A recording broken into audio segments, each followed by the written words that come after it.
ही कथा आहे एका अस्पृश्य मुलीची, प्रकृती चंडालिकेची. आपला भारत देश जातीभेदाने ग्रासलेला आहे. बुद्धकालीन भारत सुद्धा जाती व्यवस्थेने ग्रासलेला होता. उच्च नीच भेदभाव होता. 4 वर्णापेक्षा सुद्धा काही जातींना खालच्या जाती समजत असत. चंडाळ आणि भंग्यांना सुद्धा नीच समजत असत. अस्पृश्य व शोषित यांना कुणी स्पर्श करीत नव्हते. त्यांच्या सावलीचा सुद्धा विटाळ होत होता. अस्पृश्यांचे हात लावलेले पाणी सुद्धा कुणी पित नव्हते. त्यांच्या विहिरी वेगळ्या असत. त्या काळातीलच ही एक गोष्ट आहे. प्रकृती नावाची एक 16 वर्षाची मुलगी, अस्पृश्य मुलगी, विहिरीचा पाणी काढून भांड्यामध्ये पाणी भरत होती. त्याच वेळी भगवंताचा शिष्य आनंद रस्त्याने चालत येत होते. ते दिसायला अतिशय सुंदर, प्रतिभावान व्यक्तिमत्वाचे होते. चालत येता येता त्यांना तहान लागली होती. घसा कोरडा पडला होता. तेव्हा त्यांना विहिरीवर भांड्यात पाणी भरत असलेली ती मुलगी दिसली. तेव्हा ते विहिरीजवळ गेले व त्या मुलीला पिण्यासाठी पाणी मागू लागले. तेव्हा त्या मुलीला वाटले की मी खालच्या जातीची आहे. हा मनुष्य भिक्षू असला तरी उच्चवर्णीय असला पाहिजे. मी कसं काय यांना पाणी देऊ? म्हणून ती आनंदाना म्हणते की मी चंडालिका आहे. मी अस्पृश्य जातीतील आहे. मी तुम्हाला पाणी कसे देऊ? तेव्हा भिक्षू आनंद तिला म्हणाले, मला पाणी हवे आहे. मला तुझ्या जातीशी काही करायचे नाही. तहानेचा संबंध जातीशी नाही. तहान लागली, मला पाणी हवं आहे. त्यानंतर त्या मुलीने आपल्या भांड्यातील त्यांना थोडेसे पाणी दिले. भिक्षू आनंदाने पाणी प्यायले व जेतवनाकडे जाण्यासाठी ते निघाले. तेव्हा ती मुलगी त्यांच्या मागोमाग गेली. ते भिक्षू कुठे राहतात हे तिने पाहिले व तिने त्यांचे नाव सुद्धा माहीत करून घेतले. ते बुद्धाचा शिष्य आहेत हे तिला माहीत झाले. नंतर ती घरी गेली आणि तिची आई मातंगी तिला घडलेली सर्व हकीकत तिने आईला सांगितली. आणि आईला ती सर्व हकीकत सांगून झाल्यावर ती खाली जमिनीवर पडून जोराजोराने रडू लागली. तेव्हा तिच्या आईने रडण्याचे कारण विचारले. तेव्हा ती मुलगी आईला म्हणाली, जर माझे लग्न करण्याची तुझी इच्छा असेल तर मी आनंदाशीच लग्न करीन. मी दुसऱ्या कुणाशीही लग्न करणार नाही. मुलीचे रडणे आणि तिचा आनंदाशी लग्नाचा हट्ट पाहून आईने आनंदाविषयी चौकशीला सुरुवात केली. तिने मुलीला समजाविले, सांगितले की हे लग्न होऊ शकणार नाही, कारण आनंदाने ब्रह्मचर्याचे व्रत धारण केले आहे. आईने सांगितलेले ते सर्व ऐकल्यावर त्या मुलीला खूप वाईट वाटले. तिला दुःख झाले आणि तिला मनोमन वाटू लागले की आनंदासोबतच लग्न करावे. म्हणून तिने जेवण खावण सोडून दिले व तिच्या आईला तिने विचारले. आईला तिने म्हटले, आई, तुला चेटुकाची जादू येते ना? मग त्या जादूचा तू का उपयोग करत नाहीस? मुलीचे ऐकून आई मातंगीने आनंदाला आपल्या घरी भोजनाचे निमंत्रण दिले. त्यामुळे ती मुलगी खूप आनंदित झाली. आनंद भोजनाला घरी आले.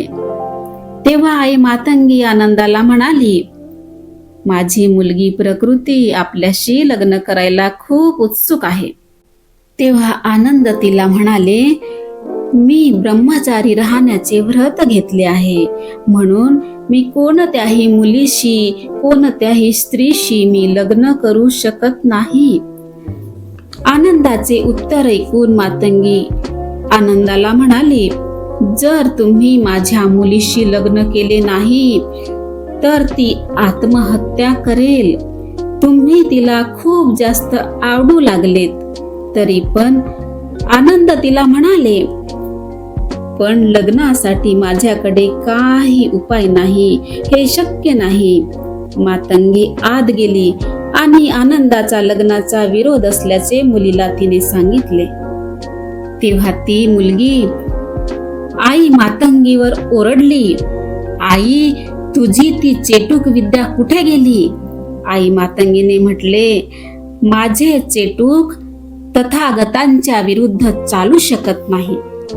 मुलगी पुन्हा ओरडून म्हणाली, दार बंद कर, त्यांना बाहेर जाऊ देऊ नकोस, म्हणजे आज रात्रीच मी त्यांना माझे पती व्हावयास लावते. मुलीच्या म्हणण्यावरून आईने दरवाजा बंद केला. रात्र झाल्यावर आईने एक बिछाना खोलीत नेला. मुलीने छानसे कपडे घातले व ती आत खोलीत गेली. पण आनंद शांतच होते, काही न हलता स्तब्धच होते. आई मातंगीने शेवटी चेटुकाचा प्रयोग केला. खोलीत आग भडकली.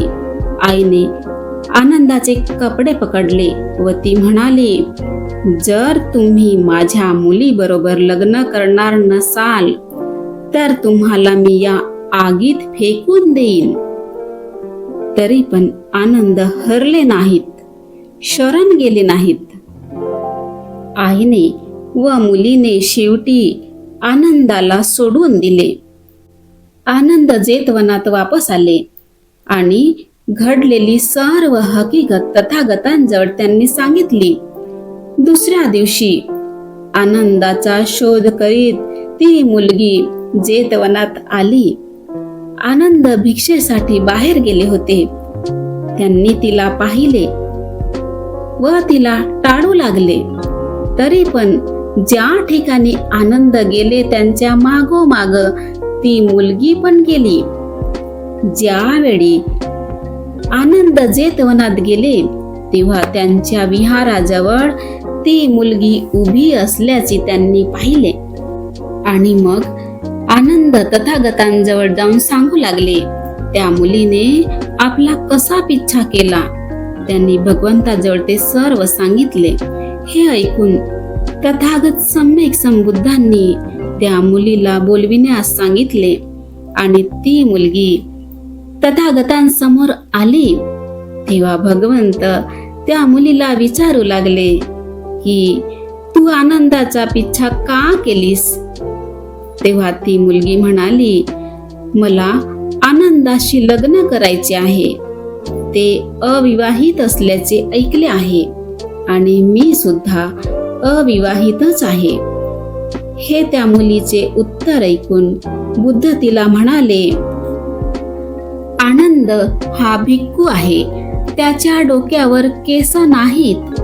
जर तूही त्याच्या सारखेच मुंडन केलीस तर मग काय करता येईल ते मी पाहीन.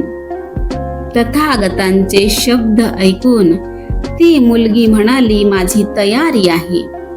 तेव्हा भगवंत म्हणाले, मुंडन करण्यासाठी तू आपल्या आईची संमती मिळविली पाहिजेस.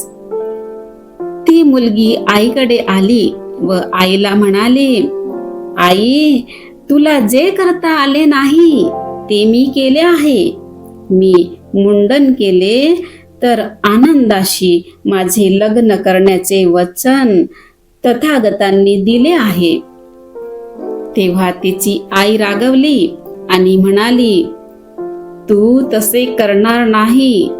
तू माझी मुलगी आहेस आणि तू केसर ठेवले पाहिजेस.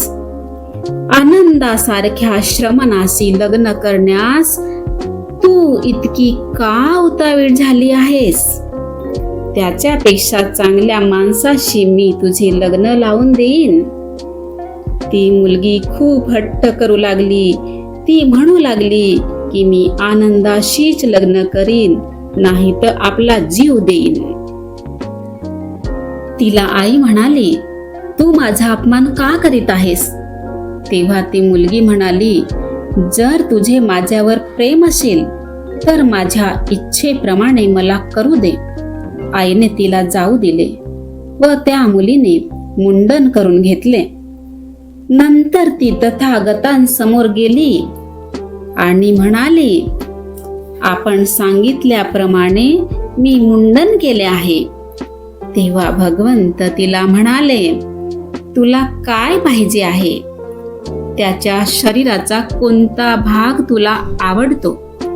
मुलगी म्हणाली, माझे त्यांच्या नाकावर प्रेम आहे, त्यांच्या मुखावर प्रेम आहे, त्यांच्या कानावर प्रेम आहे, त्यांच्या आवाजावर माझे प्रेम आहे, त्यांच्या डोळ्यावर माझे प्रेम आहे आणि त्यांच्या चालण्यात माझे प्रेम आहे. तथागत सम्यक संबुद्ध त्या मुलीला म्हणाले, डोळे हे अश्रूचे घर आहे, नाक हे घाणीचे घर आहे, तोंड हे थुंकीचे घर आहे, कान हेही मळाचे घर आहे आणि हे पूर्ण शरीरच मलमूत्राचे आगर आहे. हे तुला माहीत आहे काय? जेव्हा स्त्री पुरुष एकत्र येतात तेव्हा ते संतती निर्माण करतात, पण जेथे जन्म आहे तेथे मृत्यूही आहे. जेथे मृत्यू आहे तेथे दुःखही आहे.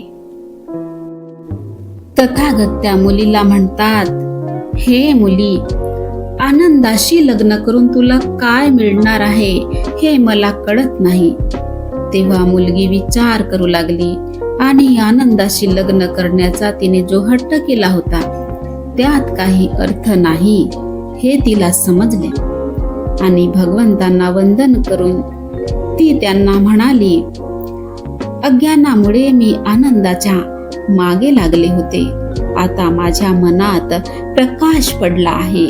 माझी स्थिती वादळात सापडलेल्या पण नंतर किनाऱ्यास सुरक्षित पोहोचलेल्या नौकेवरील नाविकासारखी झाली आहे. आंधळ्याला नवी दृष्टी लाभावी अशी माझी स्थिती झाली आहे. भगवंतांनी आपल्या उपदेशाने मला झोपेतून जागे केले आहे.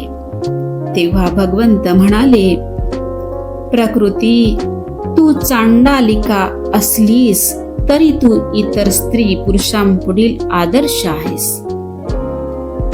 तू हीन जातीची आहेस, पण ब्राह्मणही तुझ्यापासून धडा घेतील. न्याय आणि सदाचरण या मार्गावरून तू ढळू नकोस, म्हणजे सिंहासनावरील राजवैभव भोगणाऱ्या राण्याही तुझ्या पुढे फिक्या पडतील.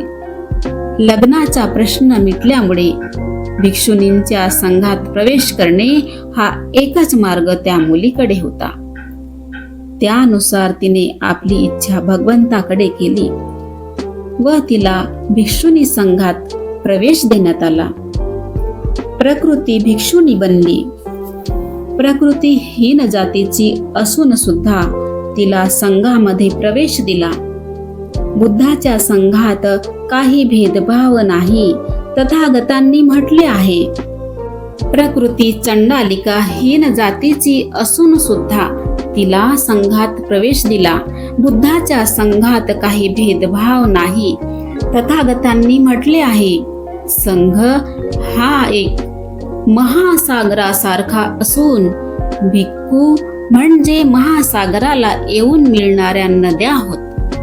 नद्यांना स्वतंत्र नाव व अस्तित्व असते, पण नदी एकदा महासागराला मिळाली म्हणजे तिला नाव नसते, तिचे अस्तित्व नसते. ती समुद्राच्या पाण्याला येऊन मिळणाऱ्या सर्व नद्यांच्या पाण्यात एकरूप होते. संघाची ही स्थिती तशीच आहे. भिक्खूने एकदा संघात प्रवेश केला की तो समुद्राच्या पाण्याप्रमाणे एकरूप होतो.